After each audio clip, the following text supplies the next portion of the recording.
Pada tanggal 4 Agustus 2021, Indonesia secara resmi mencatat lebih dari 100.000 kematian akibat COVID-19. Indonesia menjadi negara kedua di Asia dan negara ke-12 di dunia yang kehilangan 100.000 warganya karena COVID-19. 100.636 kematian ini tercatat setelah Indonesia dilanda pandemi COVID-19 selama 520 hari sejak resmi diumumkan kasus pertama pada 2 Maret 2020. Pencapaian pilu ini terjadi setelah Indonesia mengalami masa paling kelam berhadapan dengan COVID-19. Sebanyak 35.628 orang meninggal pada bulan Juli lalu, atau 35,40% angka kumulatif kasus kematian hingga tanggal 4 Agustus.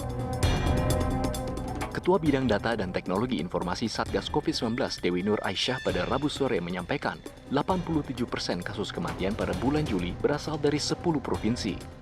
Di bulan Juli memang kita lihat provinsi penyumbang angka kematian tertinggi berasal dari Jawa Tengah, diikuti Jawa Timur, DKI Jakarta, Jawa Barat, Yogyakarta. Jadi kalau kita lihat 5 provinsi di Pulau Jawa memang menyumbangkan angka kematian tertinggi di bulan Juli. Dalam keterangan persnya pada Senin lalu, Menteri Kesehatan Budi Gunadi Sadikin menyampaikan tinggi angka kematian saat ini disebabkan keterlambatan penanganan COVID-19. Banyak pasien yang saturasi oksigennya pada saat tiba di rumah sakit sudah di bawah 90%. Padahal jika sudah di bawah 94%, pasien harus segera mendapat penanganan medis. Kenapa kematian kita tinggi? Karena orang masuk rumah sakit udah telat. Karena testingnya juga kurang banyak. Kematian itu terjadi kalau sebelumnya itu rata-rata 8 hari dirawat, sekarang 4,8 hari sudah wafat rata-ratanya. Menurut epidemiolog Fakultas Kesehatan Masyarakat Universitas Indonesia Tri Yunis Miko Wahyono, data jumlah kasus kematian ibarat fenomena gunung es. Angka kematian COVID-19 sesungguhnya berada di bawah permukaan air atau tidak terdeteksi. Bahkan kasus probable kematian COVID-19 yang merupakan kasus kematian yang memiliki gejala COVID-19 atau hasil tes antigen positif tapi belum positif melalui PCR disebut 2 kali lipat kasus kematian terkonfirmasi COVID-19. Ya, seharusnya kasus probable itu merupakan kewajiban pemerintah untuk mengkonfirmasinya atau mengkonfirmasinya. Tapi itu tidak dilakukan oleh pemerintah. Bahkan Puskesmas kalaupun masyarakat melapor, ada yang sempat dilacak, ada yang tidak, dan banyak yang tidak dilacak. Untuk menurunkan angka kematian kasus COVID-19, pemerintah akan mengintensifkan program vaksinasi yang berdasarkan data DKI Jakarta mampu menurunkan resiko kematian lebih dari 10 kali lipat. Sebanyak 258 juta dosis vaksin COVID-19 dipastikan akan tiba di Indonesia hingga bulan Desember mendatang. Sementara 72 juta dosis masih dalam proses finalisasi. Arya Dita Utama, Maranatha Tampu Bolon, Jakarta.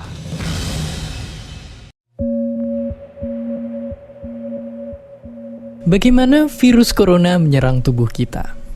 Mungkin itu jadi pertanyaan kita semua. Kita udah tahu gimana virus corona udah menginfeksi 1 juta orang di seluruh dunia sampai saat ini. Tapi yang mungkin belum banyak kita tahu, sebenarnya gimana sih virus ini nyerang tubuh kita? Mengapa infeksi virus ini bisa mematikan? Semua dimulai dari sini.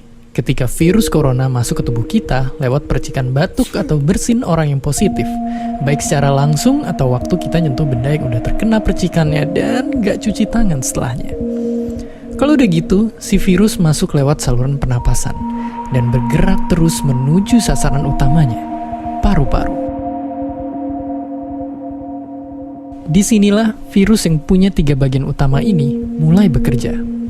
Pertama-tama, paku protein corona ini akan nempel di paru-paru dan organ-organ lain yang selnya kaya akan protein ini, protein ACE2. Kalau tubuh kita ibarat rumah dan virus corona itu perampok, ACE2 itu ibarat gagang pintu rumah kita.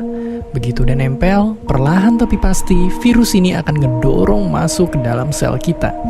Dan begitu berhasil masuk, barulah aksi sebenarnya dimulai. Di fase ini, tubuh virus corona akan membuka dan sang hacker pun terbebas. Dia akan ngehack inti sel sehat untuk nipu sistem imun tubuh kita biar nggak nyerang virusnya. Dan sekaligus ngebuat inti sel jadi memproduksi cikal bakal virus corona baru. Sel yang udah terinfeksi dan dihack ini selanjutnya akan terprogram untuk bunuh diri dan melepaskan jutaan virus corona yang siap nginfeksi dan ngehack sel-sel sehat lainnya. Ya, awalnya mungkin kita cuma kemasukan virus corona yang jumlahnya dikit, tapi dalam hitungan hari aja udah akan ada jutaan sampai miliaran virus corona baru, bikin paru-paru kita dipenuhi oleh mereka.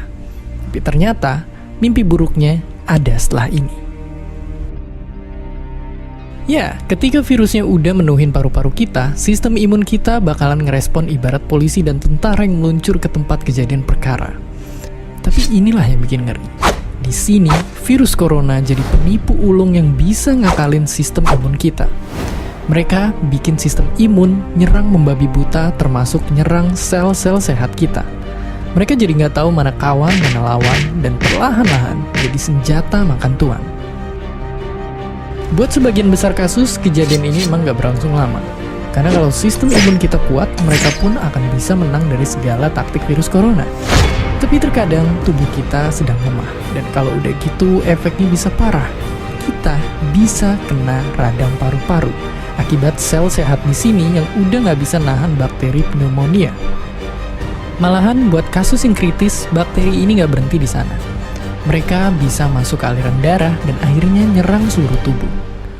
Kalau udah begini, bernapas saja bakalan susah banget dan hidup kita ada di tahapan yang sangat kritis.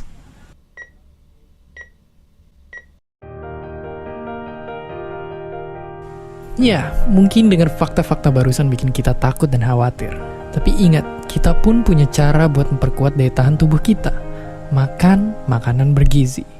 Ya, bukan lagi sekedar 4 sehat 5 sempurna, tapi ikutilah pedoman gizi seimbang yang bisa ningkatin imun tubuh kita.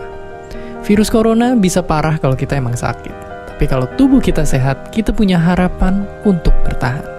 Dan seperti biasa, terima kasih.